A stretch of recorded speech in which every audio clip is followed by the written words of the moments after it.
Hey y'all, so usually I'm in the backyard and you see me doing the backyard portion of Front Yard Homestead Backyard Raised Bed, but today I'm out front because I'm needing to get my spring and summer garden ready, and all of that happens in the front of my house. The backyard is for the winter, the front yard is for the summer.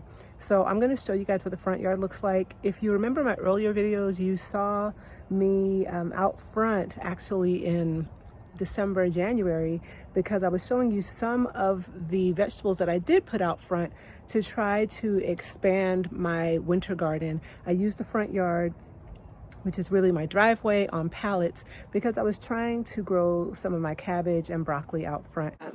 We had a bad freeze and I tried to get some help with watering while I was away, but that didn't work out. You can check out the video. I will put a card for it here so you can see kind of what happened during that stretch. So the front yard has been like a hot mess pretty much the whole the whole winter, and it doesn't always look great, but I can sometimes get away with a few winter vegetables out here. This year that didn't go so well, but I'm about to put my potatoes out here. Eventually my tomatoes, peppers, and eggplants will go out here.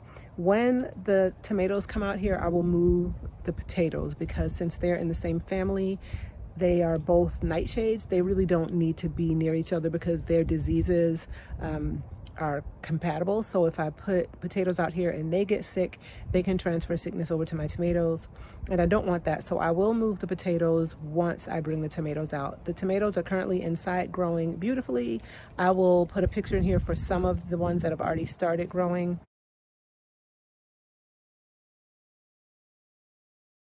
Others are still waiting to germinate. But once those tomatoes really get going, I'll bring them out here and I'll move the potatoes. For now, the potatoes are just getting going. They have chitted and they're now going into their buckets. Today I start planting my potatoes. I already have some in this 5-gallon bucket. I have 2 in here. I put some organic bone meal in the bottom with about 3 inches of soil. Well, it might be about 4 inches of soil down there.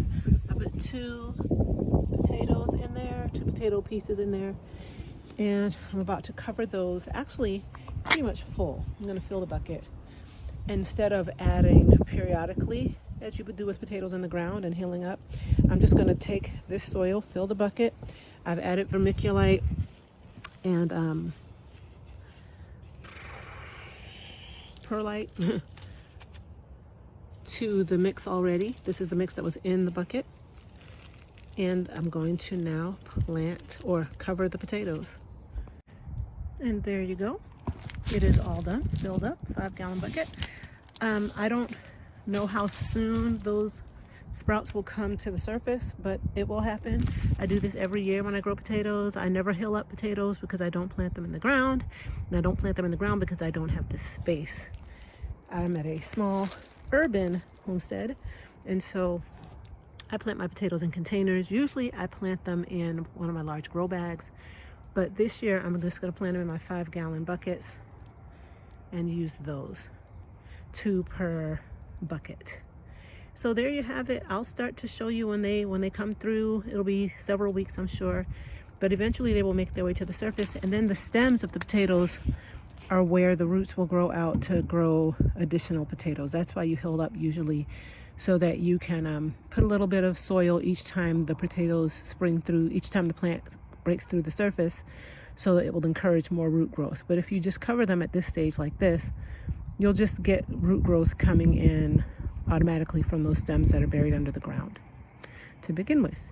So that's my process, and I'll show y'all as they grow over the months.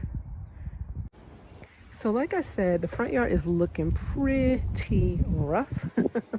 I just did this. I'm sorry for the wind, y'all. I hope that that's not causing too much of a disturbance. But I just did this bucket of potatoes. I put 2 potatoes in there. Here are the rest of the potatoes. They're going to get planted today. All of these 5-gallon buckets, except for that far one, are going to get potatoes. And then I will probably grab a 10-gallon grow bag to put the rest of them in. So this area is looking pretty beat down and rough. I've got 1 cauliflower left coming in out there. But yeah, it's a hot mess. I've got a passiflora vine there that's doing her thing. But for the most part, the front yard is pretty rough. Okay, so this is what it looks like.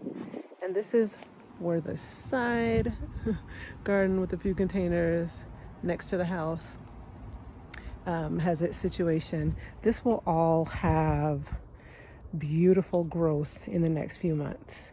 So it's good for you to see it at its lowest state.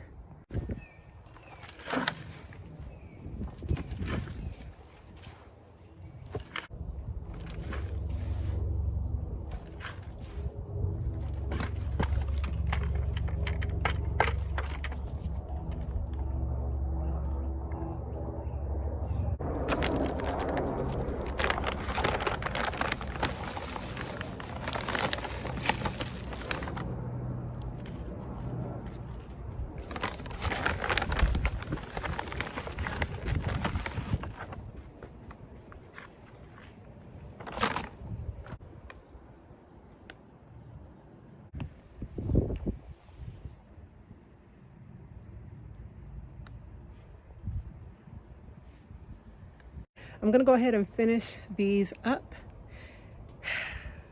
and show you the end result. Alrighty, y'all, so they are all now ready to go.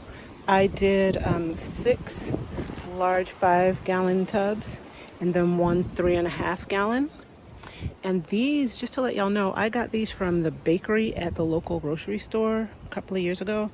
And I think the black ones I got from Home Depot. So you can get food grade buckets fairly easily if you're willing to go and ask for them.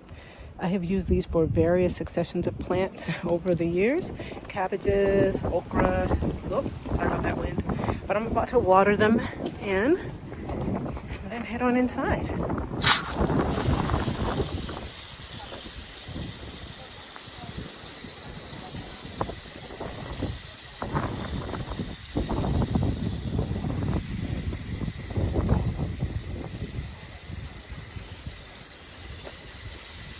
And obviously, you know, the potatoes are way down in the bottom, so I'm gonna have to get these good and wet, and then I'm not gonna water them again like tomorrow. I'll wait a few more days. I hope that you guys enjoyed that video. That was just a little taste of what I've been doing in the front yard. You will definitely be seeing more in the coming months, but the potatoes were my first step into getting the front yard spring, summer ready. My other spring and summer seeds are still on the grow rack. They're growing and maturing. And if you'd like to see how I got those started, you can check out this video that's up here. Also, if you're interested in finding out about how to set up a grow rack, you can check out this video that's right here. I appreciate you guys so much. If you enjoyed this video, please remember to thumbs up the video. And if you're not subscribed, please subscribe. It's really easy to do. Look right down below. You can just click the subscribe button, or I think there's even one right over here. I appreciate you guys, and I'll see you later. Thanks for watching. Bye-bye.